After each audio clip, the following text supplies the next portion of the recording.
అందరికీ నమస్కారం అండి. నా పేరు డాక్టర్ రాజేష్. నేను ఎముకల డాక్టర్ని. సో ఈరోజు ఒక పేషెంట్కి మోకాల్లో ఆ నరం అనేది తెగటం వల్ల పిఆర్పి ఇంజెక్షన్ అనేది చేయడం జరిగింది. సో పిఆర్పి ఇంజెక్షన్ అంటే ఏంటి, అది దేనికి ఇస్తారనేది ఈ వీడియోలో మీకు నేను వివరంగా చెప్తాను. సో మోకాలు అరిగిన వాళ్ళకి ఫస్ట్ స్టేజ్, సెకండ్ స్టేజ్లో ఉన్న వాళ్ళకి పిఆర్పి ఇంజెక్షన్ అనేది ఇవ్వడం జరుగుతుంది. రెండోది, మనకి మోకాల్లో నరం ఏదైనా తెగినప్పుడు, సహో నరం కానీ లేకపోతే నరం ఏమైనా స్ప్రెయిన్ అయినప్పుడు లేకపోతే నలిగినప్పుడు ఈ పిఆర్పి ఇంజెక్షన్ ఇవ్వడం ద్వారా ఆ నరం అనేది మళ్ళీ బలోపేతం చెంది నార్మల్ అవడానికి అవకాశం ఉంటుంది అనమాట. ఈ సాంతం తగ్గిన నరాలకి లేకపోతే మోకాలు అరుగుదల థర్డ్ స్టేజ్లో, ఫోర్త్ స్టేజ్లో ఈ పిఆర్పి ఇంజెక్షన్ అనేది ఇచ్చిన ఉపయోగం అనేది ఉండదన్నమాట.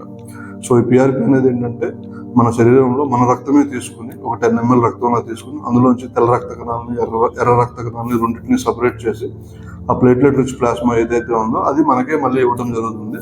సో దీనివల్ల సైడ్ ఎఫెక్ట్స్ కానీ లేకపోతే రియాక్షన్స్ కానీ అటువంటివి ఏమి ఉండవు.